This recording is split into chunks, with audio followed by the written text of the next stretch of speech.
नमस्ते बच्चों, my self Jaiswal sir. हम पढ़ रहे हैं class 9th mathematics, lines and angles.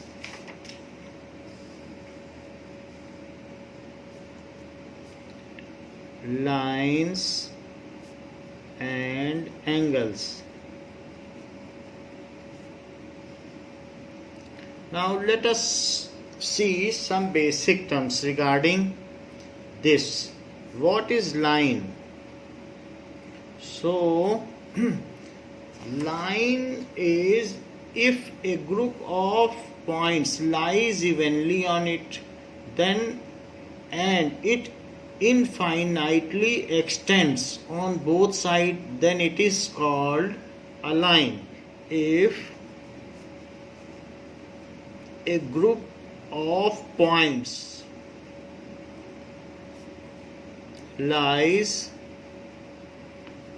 evenly on it and it extends infinitely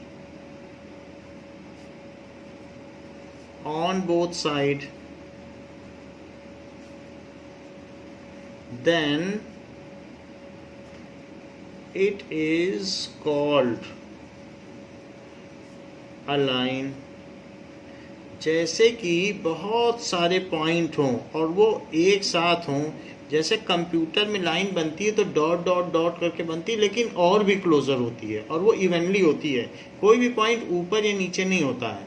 तो इस तरीके से if a group of points lies evenly on it and it extends infinitely, यहाँ से भी इनफाइनाइट जाती हो, कहीं रुकती ही ना हो, यहाँ से भी, तो इसमें कोई भी दो पॉइंट ए एंड बी लिए जा सकते हैं, बट इसकी कोई लेंथ नहीं होती है क्योंकि ये इनफाइनाइटली जाती है। Line has no length. ये कोई अगर कह दे कि ये लाइन 5 सेंटीमीटर की है तो वो गलत कह रहा है, क्योंकि ये कहीं एंड ही नहीं होती। So line has no length, उसकी कोई लेंथ नहीं होती है। It is wrong to say that a line is 5 centimeter long. It is wrong to say that a line is 5 centimeter long. Line has no ending points. इसके कोई end points भी नहीं होते। So line has no end points या फिर terminating point।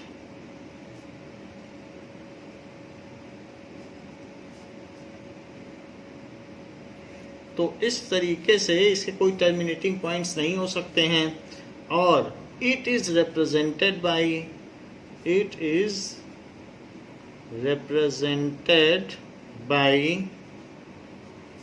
ए B, लेकिन उसके ऊपर ऐसे लगाया जाएगा। So line is represented like this, ऐसे बताई जाती है।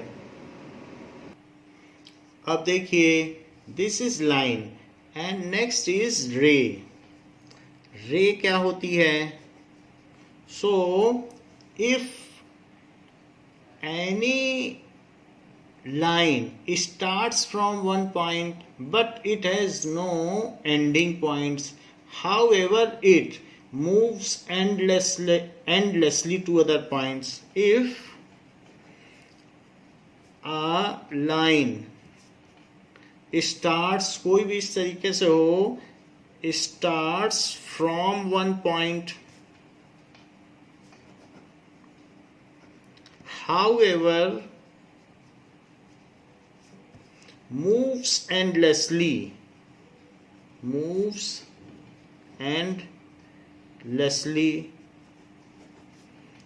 on other end,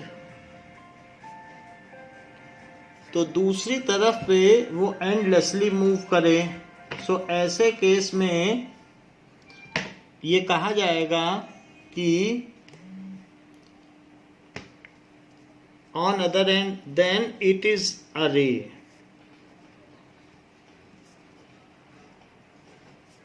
ऐसा है। सो ऐसा भी कहा जा सकता है कि if a part of line और line starts from one point and moves endlessly, जैसे सन रेज होती हैं तो वो किसी एक पॉइंट से निकलती हैं सन से, और लेकिन चलती चली जाती हैं और चलती चली जाती हैं, वो इन्फिनिटी में दूर दूर तक चलती चली जाती हैं, जब तक उन्हें कोई प्लेनेट नहीं मिलता तब तक चलती चली जाती हैं। तो ये जो है रे हैज़, तो रे हैज़ वन एंड पॉइंट, एक टर्मिनेटिंग पॉइंट होता है और दूसरी तरफ इसका कोई पॉइंट एंड नहीं होता। हाउएवर इसमें भी कोई दो पॉइंट्स लिए जा सकते हैं। Ray has one starting point, however no terminating point. One starting point, sun ray समझ लीजिए point, but no terminating point.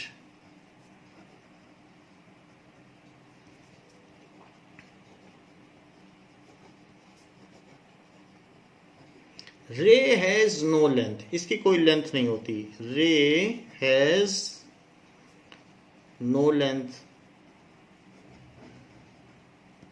Length इसकी कुछ भी नहीं होती क्योंकि एंडलेसली मूव कर रहा है, मूव करता ही चला जा रहा है, तो इसकी क्या लेंथ होगी।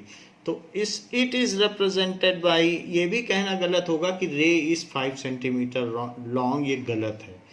It is represented as A B, ऐसे इसको ऐसे बताते हैं, जबकि लाइन को दोनों तरफ एरो लगाते हैं, इसमें वन साइडेड एरो होता है कि ए से स्टार्ट हुई बी की ओर बढ़ी। Now third one is line segment. So line segment, a part of line which terminates on both the end is called line segment. A part of line which terminates at both the ends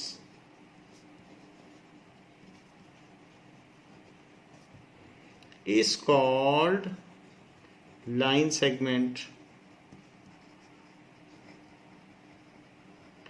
तो किसी रेखा खंड को line segment कहते हैं जो दोनों तरफ terminate करता हो, ए पे भी रुक जाए और बी पे भी रुक जाए, और इसको ये कहा जा सकता है कि 5 सेंटीमीटर लॉन्ग है।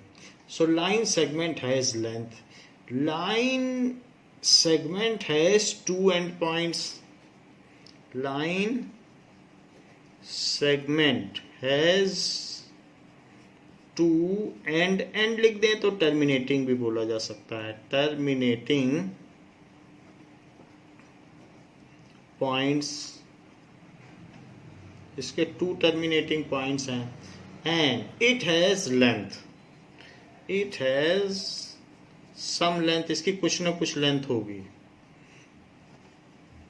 हम लोग लेमेंस लैंग्वेज में ऐसे बोलते रहते हैं एक लाइन ड्रॉ करिए इतने सेंटीमीटर की, ये गलत है। We should say that draw a line segment.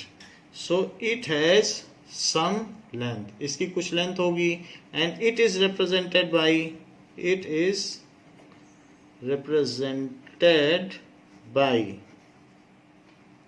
A B bar. इसको अगर हम ऐसे लिखें ये भी ठीक है, या ये भी लिखा जा सकता है सिंपली ए बी, तो भी माना जाएगा लाइन है। तो ये इस तरीके से शो किया जाता है, इसकी कुछ लेंथ होती है एंड टर्मिनेटिंग पॉइंट्स भी होते हैं। Now next is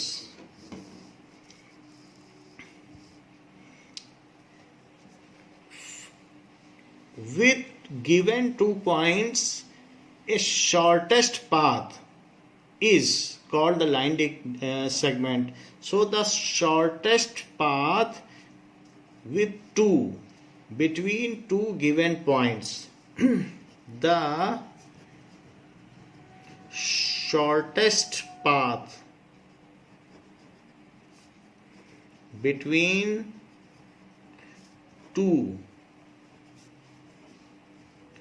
given points is called line segment, उसको भी लाइन सेगमेंट कहेंगे।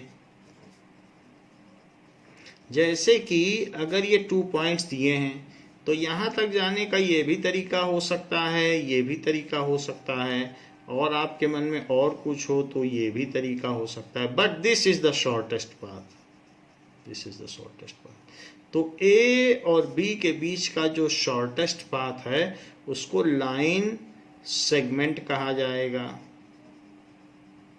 This is A B is the line segment, these will not be considered as line segment. So ये चीज है। Now 2 point से तो एक लाइन हमेशा जा सकती है। अगर आप 2 पॉइंट्स ऐसे भी ले लें, then a line always can be drawn from 2 given points. 2 points आप कैसे भी ले लें, एक लाइन तो आप बना ही लोगे, लेकिन बात है कि क्या 3 पॉइंट से एक लाइन जा सकती है? So from two given points always a line can pass. Single point से कितनी लाइन जा सकती है? So सिंगल लाइन से ये लाइन जा सकती है, सिंगल पॉइंट से ये भी जा सकती है, और कितनी जा सकती हैं? ये भी जा सकती है। ऐसे न जाने कितनी लाइन जा सकती हैं। So from single point infinite line can pass from single point infinite, यानी ना जाने कितनी, उनकी काउंटिंग नहीं है, lines can pass given two different points only unique line passes, उससे सिर्फ एक लाइन ही जा सकती है। So given two different points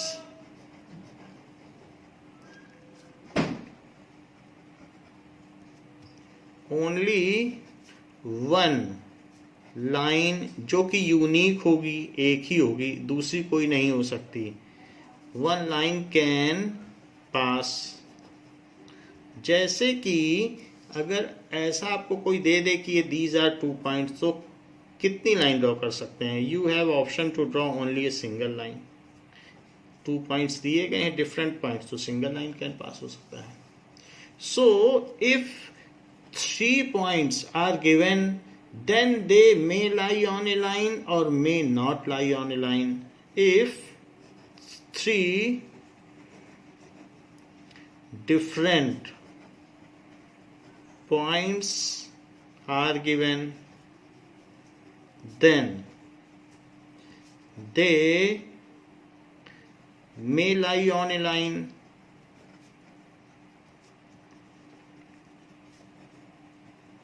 और मे नॉट। ये कैसे? जरा देखें कि अगर मान लीजिए ये 3 पॉइंट्स हैं और अगर इनसे एक लाइन पास हो जाती है, स्केल रख के देखिए और पास हो गई, ऐसे आपने ग्राफ भी बनाया है पीछे तो चैप्टर्स में, तो अगर ऐसे पास हो जाए तो कहा जाएगा 3 points are collinear if a line passes through them. Scale रख दीजिए, तीनों लाइन और तीनों पॉइंट उसी में कंटेन्ड हो जाएं, but there may be the case like A B C, ऐसे केस में इनसे लाइन नहीं पास होगी, क्योंकि ये आप स्केल रखेंगे तो 2 ही पॉइंट को कवर कर पाएगा, तीसरा पॉइंट छूट जाएगा, तो इसलिए ए बी सी, अगर आप सी को कंटेन कराना चाहेंगे तो बी छूट जाएगा। So what does it mean bye collinear points? If 3 और मोर पॉइंट्स, ज़्यादा भी हो सकते हैं, इफ 3 और more points lie on a line, then those points are said to be collinear. If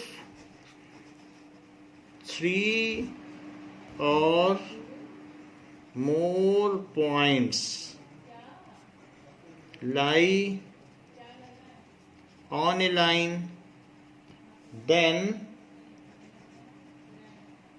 if 3 or more points lie on a line, then such points are said to be collinear. Then such points are said to be collinear. तो उन सभी बिंदुओं को संरेखीय बिंदु कहेंगे, collinear. तो ये चीज है। नाउ यहां हमने देख लिया, तो ए बी सी, अगर जो हमारा ये ए डायग्राम है, आप इसको बी डायग्राम बोलते हैं, ऊपर वाले को, in a diagram A B C are collinear. So in a diagram A B and C are collinear. So ये कोलिनियर हो गए। However in B A B C are non collinear. So, if three given points जो भी हैं do not lie on same line, जैसे यहाँ A B C तीनों एक ही लाइन पे लाई नहीं कर रहे हैं, if three given points, तो आपकी ये डेफिनेशन हो गई कोलिनियर पॉइंट्स की। So what does it mean by collinear point? Points भी लगा लें, कोलिनियर पॉइंट्स, तो ये डेफिनेशन हो गई कोलिनियर पॉइंट्स की। If three given points, if three given points do not lie on same line, then they are said to be non-collinear points.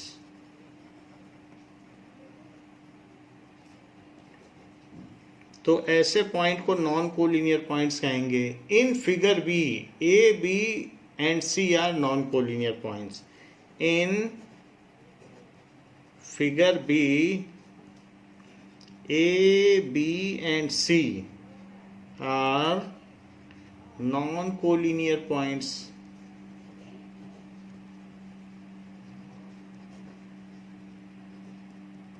तो ये नॉन कोलिनियर हो गए। तो इस तरीके से नॉन कोलिनियर पॉइंट्स की भी डेफिनेशन हो गई।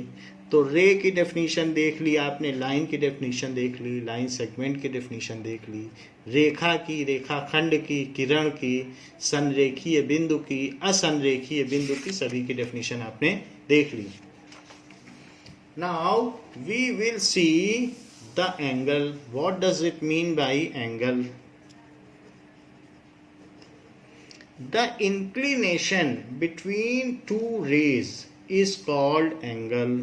The inclination का मतलब झुकाव, कितनी झुकी हैं,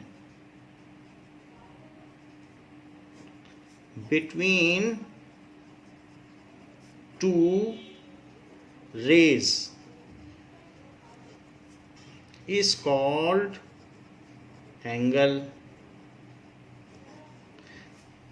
मीन्स अगर एक रे ऐसा हो, ये इसका इनिशियल पॉइंट है फर्स्ट रे का, और जो सेकंड रे है उसका भी इनिशियल पॉइंट अगर कोइंसाइड करे, if initial point of two ray, जैसे ये एक रे है A B and this is ray A C, so if initial point of two rays coincide, then what is the inclination between them, the gap of two rays is called angle. उनके बीच का gap घटता बढ़ता भी जा सकता है, जैसे ये है, ये बढ़ जाए घट जाए तो ये रे है, इस तरीके से रे है।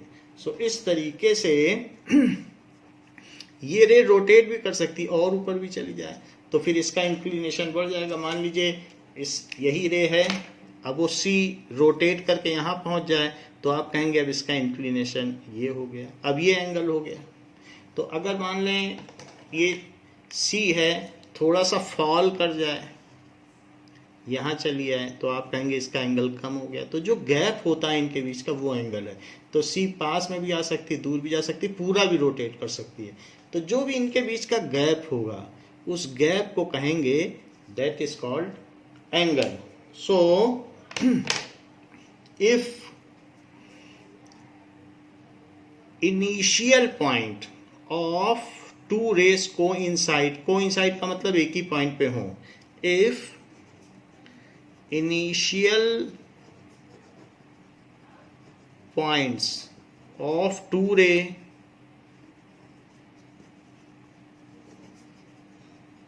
coincide, then the gap between two rays is called angle.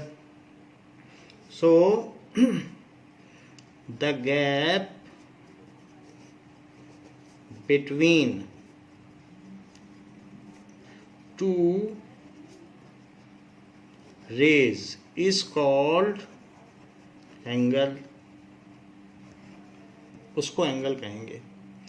And यहां पर जो एंगल है वो CAB कहा जाएगा. ए को बीच में लिखा जाएगा. It is represented by angle. इसको बोलेंगे angle CAB. This will be called angle. नीचे से ये बिल्कुल हॉरिजॉन्टल रहेगा, ये ऊपर जाएगा. Angle CAB. जैसे कि कोई AB पॉइंट है और इसी पर दूसरी जो रे है वो AC है और वो उसी पर it lies on it. They are coincident. फिर धीरे धीरे ये रोटेट करना शुरू करती है, तो फिर इधर चली जाएगी रोटेट करके, फिर और रोटेट करेगी तो रोटेट करके ऐसे जा सकती है, फिर और रोटेट करेगी तो ऐसे जा सकती है. ये C पॉइंट था दूसरा. तो ये जो C है अब ये रोटेट करने लगा. फिर ऐसे भी रोटेट करके ऐसे भी जा सकती है. One ray is fixed, however other रे स्टार्ट्स रोटेटिंग. ये ऐसे रोटेट की, फिर ऐसे रोटेट की, फिर ऐसे रोटेट की, और ये रोटेट करते करते ऐसा भी हो सकता है कि वापस आ जाए और इसी पे फिर से आ जाए. सो वन रोटेशन जो भी होगा तो इसके बीच में हमेशा एंगल बनता रहेगा. So one rotation, if one ray is rotating ray and other ray is fixed ray, then the one rotation of ray is termed as 360 degree. उसको जो वन रिवोल्यूशन यहाँ पर हुआ है उसको 360 डिग्री में बांटा गया है. तो 360 इक्वल पार्ट्स में बांटा गया है. So if one ray is rotating ray and other ray is fixed ray such that their co-initial points always remain same. इस पॉइंट पर दोनों लॉक रहें. तो जैसे होता नहीं है कि एक नेल कटर होता है तो नेल कटर में एक पॉइंट होता है, चीजें निकलती जाती हैं उसमें से, तो दूसरी रे पूरी घूम भी सकती है. तो वही चीज यहाँ हो रहा है. So if one ray is fixed, एक रे को फिक्स कर दिया जाए अलोंग पॉजिटिव एक्स एक्सिस, ठीक है, एंड अदर रे AB को हमने फिक्स कर दिया है, तो and other ray is rotating, then one complete rotation, उसका जो एक कंप्लीट रोटेशन है is subdivided into 360 equal parts. Subdivided, उसे बांटा जा सकता है इस पूरे एक रोटेशन को, घूमे और घूम के फिर से वहीं आ जाए. रोटेशन सब divided into 360 equal parts and each part is called 1 degree and each part is called 1 degree, या इसे 1 डिग्री भी कह सकते हैं. कहने का मतलब है कि अगर ये एक रे है और जो दूसरी रे है वो यहाँ से इस पे रोटेट करके और फिर से यहाँ आ जाए, this is C, this is B, तो ये ऐसे रोटेट करे और रोटेट करके घूम के फिर से आ जाए, तो इसको कहेंगे 360 डिग्री. यानी 360 पार्ट्स, जैसे एक खरबूजे के या एक तरबूज के 360 पार्ट्स कर दो तो एक पार्ट जितना पतला होगा वो 1 डिग्री होगा, तो that will be very smaller वो पार्ट। जैसे कि 360 है, अब 360 के आप 4 पार्ट्स करो, टोटल 360 डिग्री है, तो 4 पार्ट्स अगर आप करेंगे तो 360 में 4 से डिवाइड कर दो। मान लीजिए कि ये बी रे है, दिस इज बी, और वो इतना ही घूमा है, तो उसने 1/4 रिवोल्यूशन किया है। तो कितना रिवोल्यूशन किया? It is 1/4। अभी तो और घूमेगी ना, 1/4, तो टोटल इतना घूमना है। जैसे 1/4 पिज्जा आपने खाया तो ये 1/4 पार्ट है कि नहीं पूरे रिवोल्यूशन का।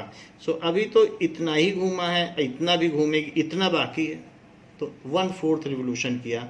सो इट इज जो सी ए बी है वो कितना है?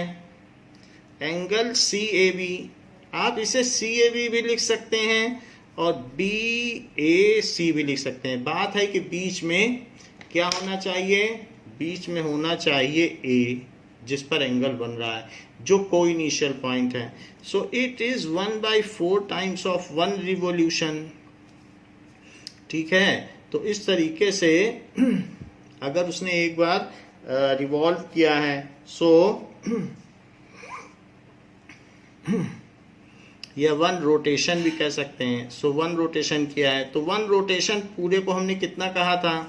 इट इज 360 डिग्री, तो 4 से कट करो तो ये कितना आ जाएगा? 90 डिग्री। सो ये जो एंगल है that is 90 degree. Angle C A B कितना हो गया? 90 degree. Angle C A B या बी ए सी कह दें, it is all the same, it is 90 degree and is right angle. इसको क्या कहेंगे? Is right angle. जो इजिप्ट में गीजा के पिरामिड्स बने हुए हैं, तो उस समय वहाँ पर यूक्लिड, पाइथागोरस जैसे बड़े बड़े मैथमेटिशियंस थे। तो वो जो स्टोन्स की फर्निशिंग की जाती थी, तो उसके बेसिस पर देखते थे कौन सा स्टोन ठीक है, कौन सा गलत है। तो जिसमें बिल्कुल एक एग्जैक्ट होता था इस तरीके का 90 डिग्री, तो उसको कहते थे राइट एंगल, और जो रॉन्ग होता था तो उसको कहते थे रॉन्ग एंगल। तो अगर थोड़ा सा कम ज़्यादा है, जिससे कि पिरामिड का शेप खराब हो जाएगा या स्ट्रेंथ नहीं रहेगी, तो तभी से इसका नाम राइट एंगल पड़ गया। 90 है तो वो उसे राइट बोल देते थे, 90 से कम या ज़्यादा है तो रॉन्ग बोल देते थे। तो 90 degree is termed as right angle. ना तो फर्स्ट एंगल हो गया right angle. So if the inclination between two rays is 90 degree, then it is called right angle. If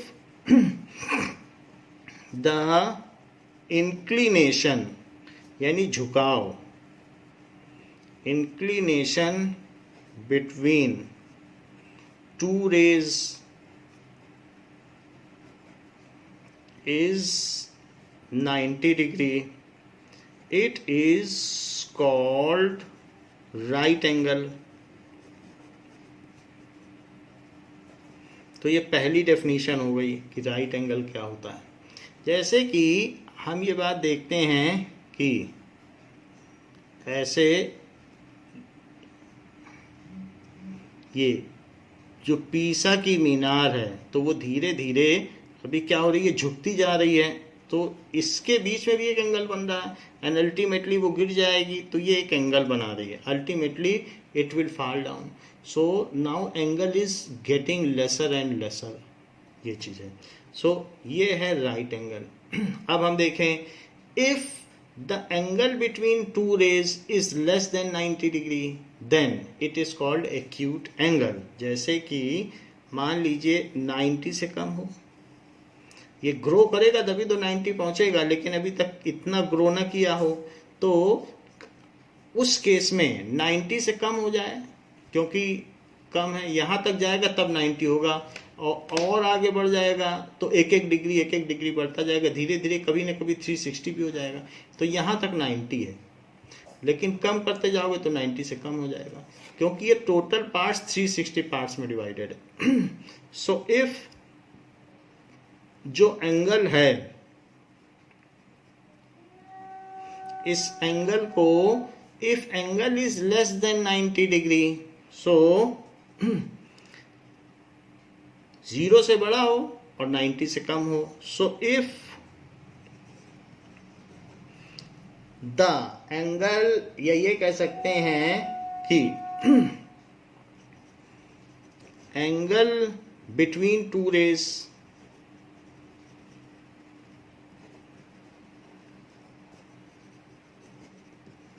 between 0 degree to 90 degree. जब between बोला जाता है तो 0 और 90 एक्सक्लूड होते हैं। क्यों? क्योंकि जैसे कहा जाए रेखा और सलमा के बिटवीन कौन खड़ा है, तो रेखा तो नहीं खड़ी हो सकती ना सलमा, उसके बीच में जो खड़ा होगा वो होगा। बिटवीन में एक्सट्रीम टर्म्स एक्सक्लूड होती हैं और फ्रॉम होगा तो एक्सट्रीम टर्म्स इंक्लूड होती हैं। तो बिटवीन जब कहा जाएगा तो न ये लिया जाएगा न ये लिया जाएगा। तो इसी तरीके से if the angle between two rays is, if the angle between two rays is 0 to 90 degree, ठीक है, बिटवीन दो बार भी बिटवीन आ सकता है, या if angle between two rays या inclination is between 0 to 90 degree, it is acute angle, या उसको न्यून कोण कहते हैं। मान लीजिए यहां पर जो CAB है वो कितना है, so angle CAB is, angle CAB ये 0 से ग्रेटर है, बड़ा है। इसको, ये दरवाजा है, ये जिसकी तरफ खुलेगा वो बड़ा होगा और जिसकी तरफ बंद है वो छोटा है। गरीब के लिए दरवाजा बंद है और अमीर के लिए खुला हुआ है।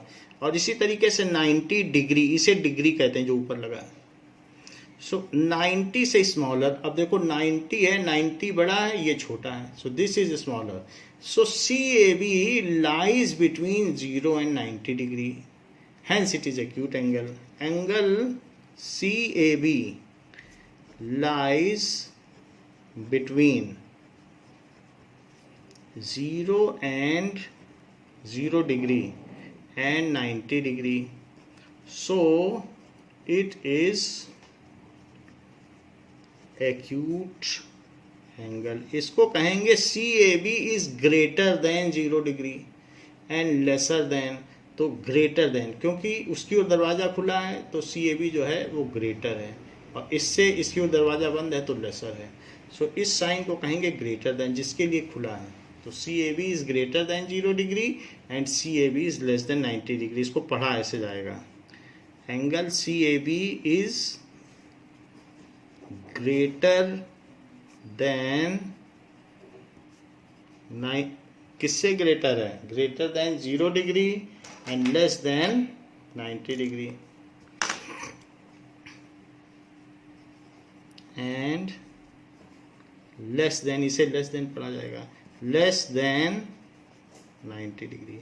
तो कोई भी एक्यूट एंगल होगा, वैसे बहुत सारे एक्यूट एंगल हैं ये, तो जो भी एंगल होता है उसकी जो एंगल बनाने वाली रेज होती हैं उनको आर्म कहते हैं। सो ये भी कहा जा सकता है कि आर्म्स, द एंगल बिटवीन या inclination between two arms is called angle, उनके बीच के झुकाव को कोण कहते हैं। तो ये चीज़ हो सकता है, ये कुछ भी हो सकता है, ये एंगल और भी लेस हो सकता है और बड़ा भी हो सकता है, जितना भी हो सकता है, इसके बीच का कुछ भी हो सकता है, 90 से कम कुछ भी है, ये सारे के सारे एक्यूट एंगल हैं। और एंगल को ऐसे दिखाया जाएगा। अब जरा देखिए, now obtuse angle, these all are acute angle. So अगर आप इनको नाम देना चाहें तो X, Y, Z कुछ नाम भी दे सकते हैं, स्मॉलर लेटर में या बीच में लिखने। सो लोअर केस में नाम दे सकते हैं। तो कह सकते हैं कि X is greater then 0 and less than 90 degree. Similar यहाँ पर है, Y is greater then 0, greater है ना, इधर बड़ा दरवाजा इसी की ओर तो खुल रहा है, एंड लेस देन 90 डिग्री, दोनों तरफ डिग्री अवश्य लगाएं। Z is greater then 0 degree and less than 90 degree, ऐसे लिख सकते हैं। अब हमारी third definition, what is straight obtuse angle. So obtuse angle क्या है? तो ऑब्ट्यूस एंगल जानने के लिए हम देखेंगे कि पहले हाफ रिवोल्यूशन अगर हो जाए, हाफ रिवोल्यूशन का मतलब क्या है कि सी अगर चलते चलते यहाँ तक आ जाए और ये बी है, तो ये रोटेट कर गया और इतना रोटेट हो गया, तो अब हाफ रिवोल्यूशन कितना हो गया? दिस इज सी और ए, तो ये स्ट्रेट एंगल है, दिस इज स्ट्रेट एंगल। तो ये कितना हो जाएगा? 90 का डबल हुआ, क्योंकि 90 चला फिर एक और 90 चला, या हाफ इंटू 360 कर दो तो भी पता चल जाएगा। हाफ ऑफ 360 180 है, तो इसलिए ये 180 डिग्री हुआ, क्योंकि पूरे रिवोल्यूशन का हाफ ऑफ 360 है टोटल इसमें एंगल 360 डिग्री, उसका हाफ आधा चक्कर मारा इसने, तो इसलिए 180, ये स्ट्रेट एंगल है। तो ऑब्ट्यूस एंगल क्या होता है? Any angle which is greater than 90 degree and less than 180 degree, 180 से तो छोटा हो और ग्रेटर देन 90 डिग्री हो। सो ये लाइन एक्स एक्सिस की तरफ ही होनी चाहिए। So it is greater than, तो यहाँ पर है, तो ये angle, so this is A B C. So the angle 90 होता तो इतना है, 90 से आगे बढ़ गया, 90 ऐसे था तो 90 से आगे बढ़ गया तो ग्रेटर हो गया, लेकिन इतना भी नहीं बढ़ा कि 180 तक पहुंच गया, उससे कम रहे, इसके बीच में यहाँ से यहाँ तक कुछ भी घूमे। It is free to rotate between this and this. जबकि ऊपर वाले केस में 90 से कम में कितना भी घूमे 90 नहीं पहुंच सकता, 90 से कम में घूमे तो एक्यूट एंगल, और 90 से ऊपर में घूमे और स्ट्रेट से नीचे में घूमे तो ऑब्ट्यूस एंगल। सो इफ जो एंगल सी ए बी है वो 90 से तो बड़ा हो, देखो इसको कहेंगे ग्रेटर देन 90, ये दरवाजा इसके लिए खुला है, सो ग्रेटर देन 90, और कम किससे हो? 180 degree. If any angle is greater than 90 degree but less than 180 degree then it is called obtuse angle, उसको अधिक कोण कहते हैं, और ऊपर वाले एक्यूट एंगल को न्यून कोण कहते हैं। सो if any angle is greater than 90 degree and less than 90 से बड़ा हो and less than 180 degree then it is called obtuse angle। तो उसको क्या कहेंगे? then it is called obtuse angle. तो यहाँ पर जो भी एंगल है वो ऑब्ट्यूस एंगल है। ऑब्ट्यूस एंगल कुछ भी हो सकता है, ये इतना तक भी हो सकता है, सो ये बस 180 तक ना जाए, ये खुल सकता है, और ये भी हो सकता है कि 90 से जस्ट थोड़ा सा बढ़ गया हो, क्योंकि 90 तो ये है लाइन, तो 90 से आगे बढ़ गया तो ऑब्ट्यूस की कैटेगरी में आ गया। तो ये जो एंगल है इसको ऐसे आप दिखाएंगे, this is x, this is y. तो यहाँ पर जो एक्स भी है वो 90 से ग्रेटर है, देखो x is greater, x is smaller, it is all in the context of x, x के संदर्भ में ही बात की जाएगी। और यहाँ पर भी वाई है, so it is greater than 90, however it is smaller than 180 तक नहीं पहुंचा, so both are in the category of obtuse angle. तो ये थर्ड टाइप्स ऑफ एंगल हो गया, दैट इज ऑब्ट्यूस एंगल। कुछ भी हो, 120 हो, 140 हो, जैसे ये 170 डिग्री हो गया, 90 से ऊपर है और 180 पहुंचने वाला है, भी 10 डिग्री कम है, तो इस तरीके से ये भी हो सकता है ना। अब देखें कि next is straight angle. What does it mean by straight angle? अब देखिए फोर्थ टाइप का जो एंगल है that is called straight angle. What does it mean by straight angle? So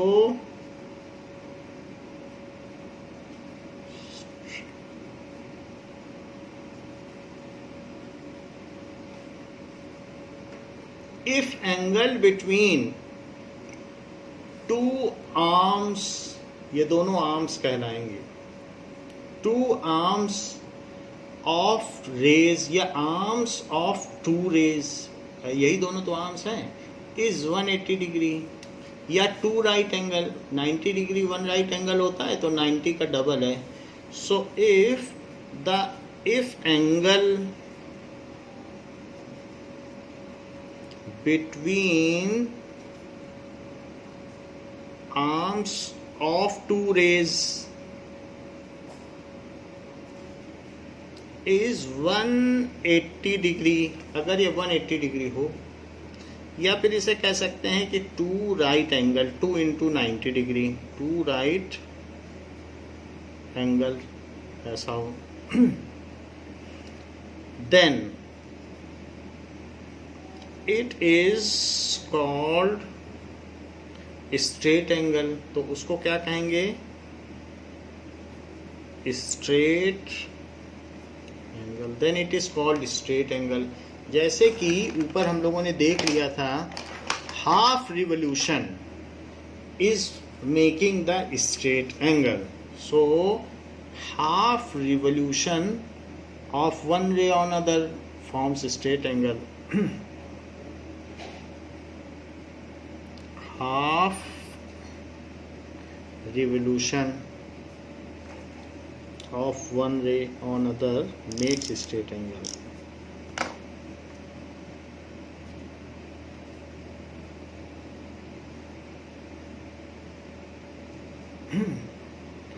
Of AC on AB forms straight angle. अगर ए सी A B आप दिखा रहे हैं तो ऐसे लिखिए, otherwise one ray on another लिखिए. तो दिखाना पड़ेगा अगर इस तरह से ए सी ए बी लिखेंगे. सो ऐसा कहा गया है. So what is straight angle? Straight angle इस तरीके से होगा.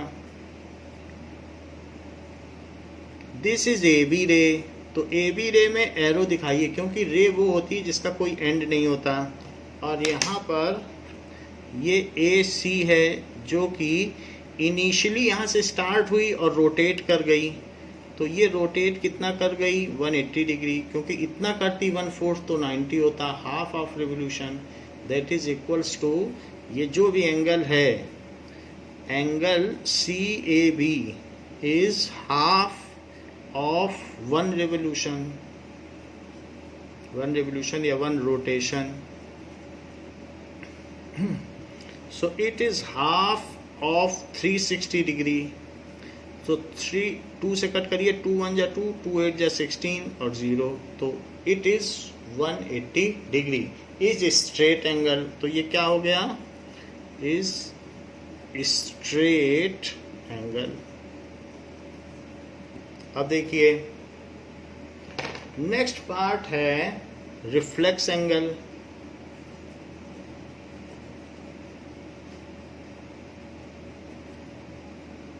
रिफ्लेक्स एंगल क्या होता है? If the angle is greater than 180 but less then 360, तो क्या कहेंगे? ऐसे केस में यानी सेकेंड रे इतनी रोटेट कर जाए कि बियॉन्ड 180 रोटेट कर जाए. तो AC अब इतना रोटेट कर गई है कि 180 से भी ज़्यादा हो गई है. तो ऐसे केस में ये जो एंगल है, अब वैसे तो एंगल कोई भी लेगा तो छोटा पार्ट लेगा, इसलिए इसको रिफ्लेक्स पार्ट बोला जाएगा. इसको सिंपली CAB नहीं बोला जाएगा, इसको बोला जाएगा रिफ्लेक्स, CAB, रिफ्लेक्स पार्ट. इसका ये रिफ्लेक्स है. नहीं तो एंगल जनरली लोग छोटा पार्ट लेते हैं, स्मॉलर एंगल, तो हमें रिफ्लेक्स बोलना ही पड़ेगा. So if angle between arms of two rays या angle between two rays simply भी बोल सकते हैं, टू रेज या इंक्लिनेशन भी बोल सकते हैं, is between 180 degree to 360 degree, between 180 degree to 360 degree, 180 से 360 हो जाए, then it is called reflex angle, called reflex angle, ऐसी बात है। सो रिफ्लेक्स एंगल क्या है, जो भी यहाँ पर है इसको लिख दें। अगर सिर्फ x लिखते हो तब तो x चल जाएगा, और नहीं तो CAB लिखते हो तो आपको लिखना पड़ेगा reflex angle CAB, reflex angle CAB। ये किससे बड़ा है? It is greater than 180 degree and it is lesser than 360 degree. And if you are mentioning it as x, naming it as x, then you can simply write x। तो ये 180 degree से बड़ा है, 190, 200 कुछ भी हो सकता है, 350 तक भी हो सकता है, and 360। So it is reflex angle. जरा इस चीज़ को और देखें। मान लीजिए कि कोई एंगल ऐसे है, तो ये भी एक रिफ्लेक्स एंगल है। यहाँ से रे इतना रोटेट होके आ गई। सो अब जरा देखें, दिस इज BAC। अगर आप लिखेंगे एंगल CAB तो छोटा एंगल माना जाएगा, फिर बड़ा नहीं माना जाएगा, तो वो 90 डिग्री होगा। एंगल CAB लिखने पर ये माना जाएगा, दैट इज CAB, क्योंकि 1/4 ऑफ रिवोल्यूशन है। और अगर आप लिखेंगे रिफ्लेक्स, सो ये एंगल है और ये रिफ्लेक्स पार्ट है, सो ये रिफ्लेक्स पार्ट, रिफ्लेक्स एंगल जो बड़ा होता है उसको रिफ्लेक्स एंगल कहते हैं। अब रिफ्लेक्स CAB लिखो, तो जो छोटा एंगल है उसको हटा दो 360 में से, तो जो बचा वही रिफ्लेक्स है। It is 360 degree minus 90 degree, that is 270 degree. तो ये रिफ्लेक्स एंगल हो गया। जबकि ये राइट एंगल हो गया, तो राइट एंगल और रिफ्लेक्स एंगल हो गया। एक और एग्जांपल देखें। मान लीजिए कि ऐसे हो, दिस इज BAC, जहाँ A इनका कोई इनिशियल पॉइंट है और ये दोनों आर्म्स हैं, टू रेज हैं, उनकी टू आर्म्स हैं। तो अब अगर ये 120 डिग्री हो गया, दिस इज 120 डिग्री, तो 120 है तो हमें चाहिए रिफ्लेक्स CAB। तो पहले लिखो एंगल CAB। अगर एंगल CAB लिखोगे तो जो भी एंगल होगा वो 180 से लेसर वाला ही लिया जाएगा। It is 120 degree. But what is reflex? Reflex angle क्या है? तो उसके लिए आप लिखिए रिफ्लेक्स एंगल CAB। तो जो बच गया 360 में से, 360 में से 120 हटा दो, तो जो बच गया वही रिफ्लेक्स है, क्योंकि टोटल एंगल 360 होता है। तो 360 minus 120 degree, so it is 240 degree, ऐसे कहा जा सकता है। ऐसा भी हो सकता है कि ये AB हो और ये जस्ट 10 डिग्री अभी बचा हो वापस आने में, इतना घूम गया। तो this is A, this is B, this is C। और अगर एंगल CAB है तो इसके बीच में 10 डिग्री लिख दो। सो एंगल CAB क्या है? 10 डिग्री। तो रिफ्लेक्स CAB क्या है? CAB it is equals to 360 में से 10 माइनस कर दीजिए, सो इट इज 350 डिग्री। तो कोई भी एंगल है, मन ही मन में उसको 360 से माइनस करो, उसका रिफ्लेक्स पा जाओ। तो किसी भी एंगल का हम रिफ्लेक्स पा सकते हैं ना। We have seen 5 types of angles. कौन कौन से एंगल्स देख लिए हमने एक्यूट एंगल देख लिया, हमने देख लिया acute angle, right angle, obtuse angle, straight angle and reflex angle. So 5 types of angles we have seen. So in lower classes you have also made angles. तो एंगल्स हमने बनाए भी होंगे कि कैसे बनते हैं. Now we will draw an angle of 45 degree. मान लीजिए हमें 45 डिग्री करना है, तो आप एक रे ले लें. नाउ टेक अ रे, ये रे ले ली, एंड इस रे के बाद आप इसे यहाँ पर रखें, इस लाइन पर. वैसे तो ये ग्लास यहाँ तक है, लेकिन आप यहाँ पे रखें इस पॉइंट पर. तो इस पॉइंट से इसे अलाइन करें. इस पॉइंट से आपने इसे अलाइन कर दिया और रे बिल्कुल ओवरलैप होनी चाहिए, दिखनी नहीं चाहिए. तो इस तरीके से इस पे रखिए कि बिल्कुल नीचे की लाइन आपकी दिखे नहीं. और फिर जब ये इस तरीके से अलाइन हो जाएगी, तो हमने अलाइन कर दिया और एंड पॉइंट इसी पे लाई करना चाहिए. तो यहाँ से करो 10, 20, 30, 40 और ये क्या हो गया 45. 45 पे आप डॉट लगा लें. ये 40 है. 40 के बाद 5 पॉइंट्स और पढ़ लें, तो 45 है. फिर आप इसको इससे मिला लें. इस तरीके से जब आप एंगल बनाएंगे, so this will be 45 degree. So ये सेकंड रे है, एरो बनाइए, एंड दिस इज 45 डिग्री. और इसको लिख लें CAB. ये हमने एक एक्यूट एंगल बना लिया है. एक्यूट एंगल, आप एक्यूट एंगल 30 डिग्री का भी बना सकते हैं, 60 डिग्री का भी बना सकते हैं, कुछ भी बना सकते हैं. Now we will make right angle. तो राइट एंगल कैसे बनाया जाए? सो फिर से आप एक ऐसे लाइन लें और एक लाइन लेने के बाद उसको ये जो पॉइंट है उससे ओवरलैप करें, इस वाले पॉइंट से, इसी पॉइंट से आपका ये एंड जो टर्मिनेटिंग एंड है वो ओवरलैप करना चाहिए. अब राइट एंगल के लिए जहाँ 90 है, तो ये 80 और ये 90 के ऊपर यहाँ पॉइंट बना लें. ये पॉइंट बना लिया. तो ये हमने पॉइंट बना लिया. इसके बाद आप क्या करें, इसको इससे मैच कर दें जो एंड पॉइंट है. तो ये मैच कर दिया. मैच करने के बाद यहाँ भी एरो बना दें. So this is CAB and this is 90 degree and it is right angle. ये राइट एंगल हो गया. अब हम देखेंगे ऑब्ट्यूस एंगल. देखो एक्यूट एंगल बना लिया, राइट एंगल भी बना लिया. Now obtuse angle. So obtuse angle कैसे बनाया जाए 90 से ऊपर? तो उसके लिए आप क्या करें, एक लाइन ड्रॉ करें, लाइन में एरो बना दें. एरो का डिसिप्लिन रखिएगा.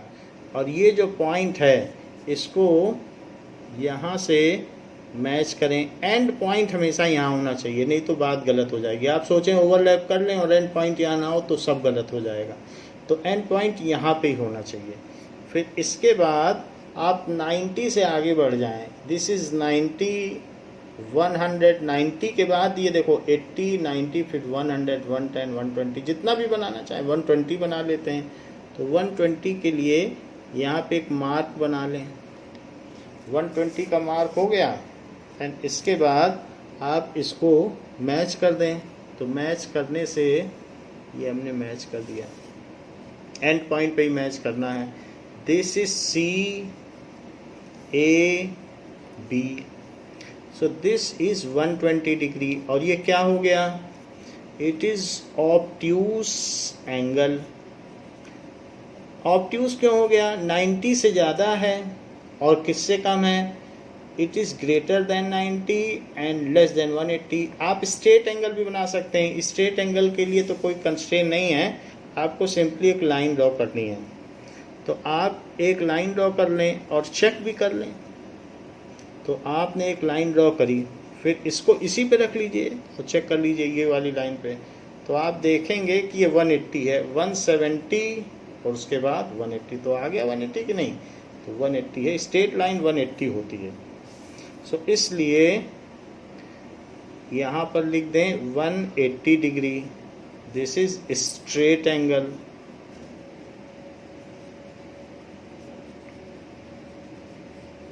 तो ये हो गया स्ट्रेट एंगल, तो स्ट्रेट एंगल बना लिया। जैसे अगर मैं आपसे कहूँ कि 240 बनाओ, तो 240 कैसे बनाओगे? 240 के लिए आप यहाँ पर एक लाइन लें, लाइन ले ली हमने, ये लाइन ले ली। अब ये देखो 180 से ये कितना ज़्यादा एक्सीड करता है 240 how much it is exceeding from 180 के ऊपर देखना है। तो this is equals to 0 and 60 degree और बनाना है। तो आप ऐसा करें, जब आपको रिफ्लेक्स एंगल बनाना है, क्योंकि 180 से ऊपर गया तो रिफ्लेक्स है, तो इसको आप पलट लें और पलटने के बाद यहाँ पर रख लें उसी पर, सच दैट कि एंड पॉइंट यहाँ पर मिल जाए। देखो एंड पॉइंट मिल गया। अब इसके बाद आप यहाँ कितना करें, 60 ज़्यादा था तो 60 एडिशनल बनाएं, 0, 10, 20, 30, 40, 50, 60। जहाँ 60 है वहाँ पर एक लाइन ड्रॉ कर लें। तो अब जब ये लाइन ड्रॉ हो गई है तो इसको आप इससे मिला लें। ऐसा करके ये आपने 60 डिग्री एक्स्ट्रा बना लिया, ये 60 डिग्री हो गया और 180 पहले से ही है। तो बताओ 180 और प्लस 60 बनाया कि नहीं अभी आपने? ये देख लो, फिर से देख लो। तो ये देखो 60 बना लिया आपने, तो 60 ये बनाया, 180 पहले से ही था, तो ये कितना हो गया? Now it is 240 degree. तो 240 डिग्री हो गया, 240 है। हाँ, हमने एरो नहीं लगाया है, और बी, ए और सी, तो it is the reflex angle. तो दिस इज रिफ्लेक्स एंगल लिख लें। तो ये बात हो गई कि ये डिफरेंट एंगल्स हैं जो हम ड्रॉ कर सकते हैं। आपको कुछ भी कहा जाए, 350 कहा जाए, तो 350 अगर बोला जाए कि 350 बनाना है, तो 350 बनाने के लिए आप क्या करोगे? 350 डिग्री का एंगल, तो ये देख लेना 180 से कितना ऊपर जाएगा। तो ये 180 से 15 तो 170 डिग्री ऊपर जाएगा। तो 180 है, फिर उसके आगे चलते चले जाना, और फिर चलते चले जाओगे और 170 तक चलते चले जाना यहाँ पे। तो जैसे मान लीजिए आपने ऐसे रख लिया और चलते चले गए अंदर वाली लाइन पे, तो जहाँ 170 जाए वहाँ तक चले जाए, अंदर वाली लाइन पे चलना, तो 170 आ जाएगा। फिर यहाँ पे डॉट बना लेना, मिला देना, तो बाहर का एंगल 350 हो जाएगा। Now we have seen various types of angles. Now let us move ahead with the angles. We have seen 5 types of angles, and now what is complementary angle?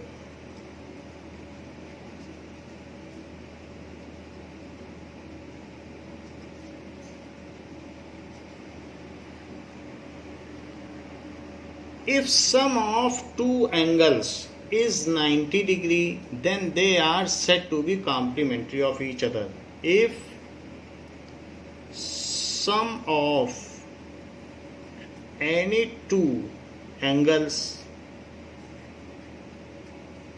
is 90 degree, यदि उन दोनों का सम 90 degree हो, then they are said to be complementary of each other. ये जैसे कि मान लीजिए एक क्वाड्रिलेटरल मैंने ड्रॉ किया, और यहाँ पर इसमें कुछ एंगल है, ठीक है, जिन दोनों का सम, क्वाड्रिलेटरल आप और कुछ बना लें, ऐसे बना लें। सो एक क्वाड्रिलेटर हमने यहाँ ड्रॉ कर लिया है, और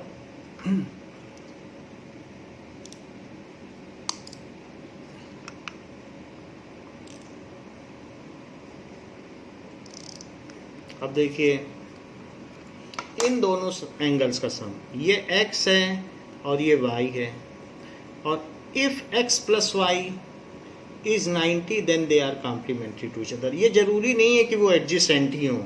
सो if x plus y is 90 degree, अगर आप नेमिंग करते हैं तो एंगल लिखने की ज़रूरत नहीं है, angle x and angle y नहीं लिखना पड़ेगा। और अगर नेमिंग नहीं करते हैं और वर्टिसेस को ABCD डालते हैं तब एंगल लिखना पड़ेगा। So then x and y are complementary to each other, then x and y are complementary to each other.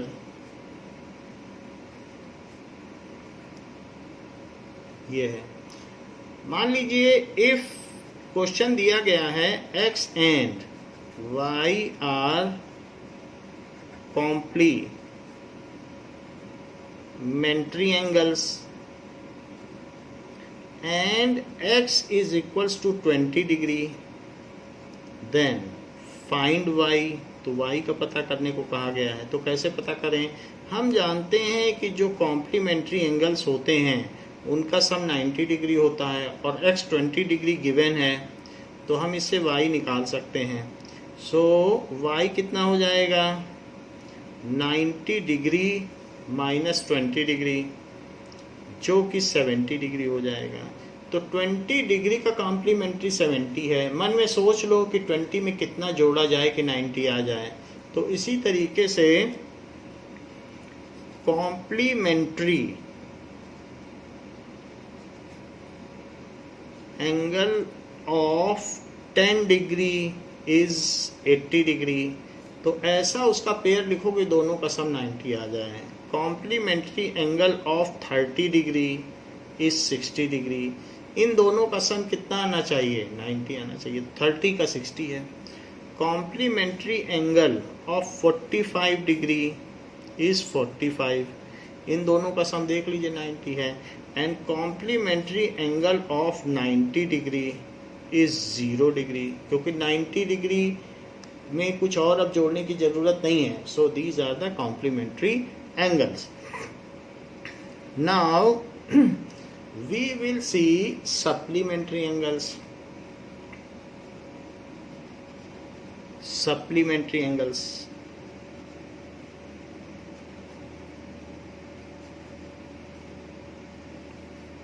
If sum of two angles is 180 degree, then यहाँ पर था if sum of two angles is one right angle। 90 degree ना लिखना चाहो तो एक और भी ऑप्शन है, if sum of two angles is one right angle, if sum of two angles is two right angle, two right angle कितना होगा? 180 degree. if sum of two angles is कितना हो? 180 डिग्री या फिर two right angle, then they are said to be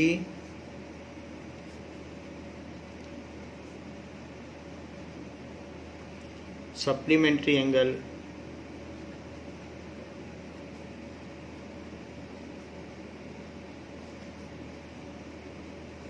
यदि दो कोणों का योग 180 अंश हो तो वे एक दूसरे के संपूरक कोण कहलाते हैं। Let us see how it is. जैसे कि